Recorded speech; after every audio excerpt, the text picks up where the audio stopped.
So I switched to the iPhone 13 mini in 2025 and honestly I didn't expect what happened. I had 3 reasons for doing this. First, I wanted to understand why Apple killed the mini phones and how it feels to actually use one today. Fun fact, in China the iPhone 12 mini became the most popular phone 2 years ago. Second, I was just tired of giant phones.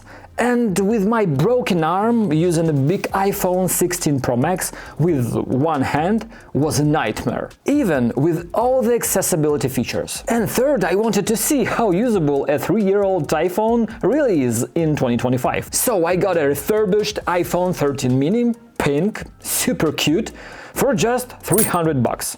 And then things got interesting. Day 1. The honeymoon phase. The first day felt amazing. This phone is tiny, light and super comfy to use. Just take a look at this. The width and size of the iPhone 13 mini are actually smaller than the width of the iPhone 16 Pro Max keyboard, even when it's in one-handed mode.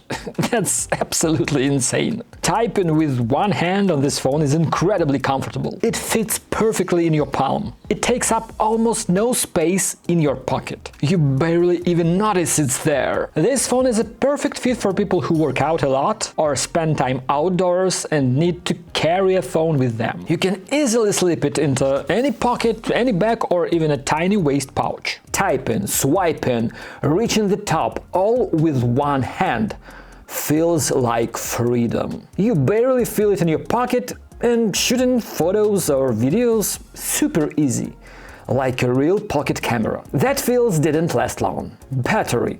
Here is the thing.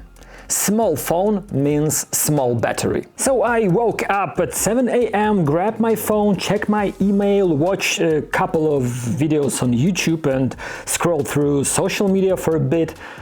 And after that, I went to the store and used Google Maps to get there. Now it's 11 a.m. and my phone is already down to 50% battery.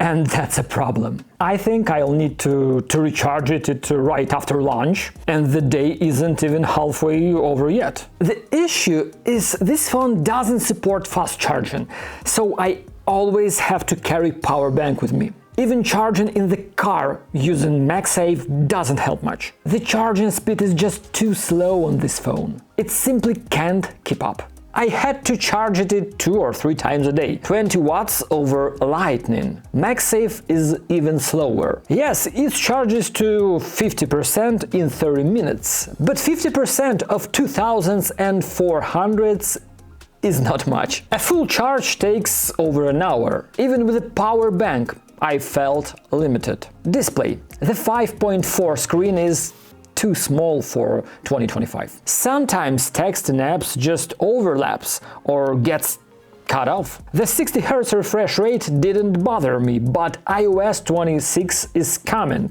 and it's full of animation and effects. On newer iPhones, it'll look smooth.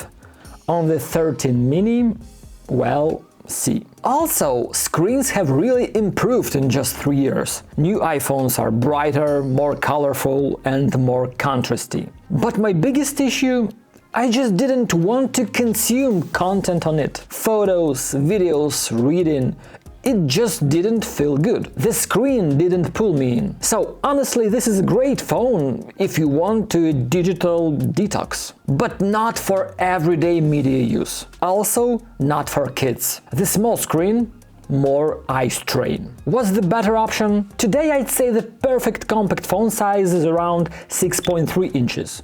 Not too big, not too small. Apple, Samsung, Google, they all have phones in this range. Now, 2 things really impressed me. First, performance. The A15 Bionic chip still rocks in 2025. It handles heavy tasks, games and video editing really well. Look at the performance of this phone. Games run incredibly well. You'd never guess it's almost 4 years old. Apple's chips are insanely powerful. That's why when you buy a flagship iPhone today, you can be confident it'll stay fast and smooth for at least 4 to 5 more years. The only real limitation with the iPhone 13 mini right now is the amount of RAM. 4 GB just isn't much anymore. Yes, 4 GB of RAM can be a bit limited, but the phone is still fast. And camera. Photos are fine, but video really surprised me. Just take a look at the video, the image quality, the sound quality. It's really, really impressive. Impressive for a smartphone that's over 3 years old. You can easily record your own videos, run your social media, and the quality will still be way better than any other phone in this price range. In good lighting, it looks amazing, more than enough for travel, family, or even YouTube content.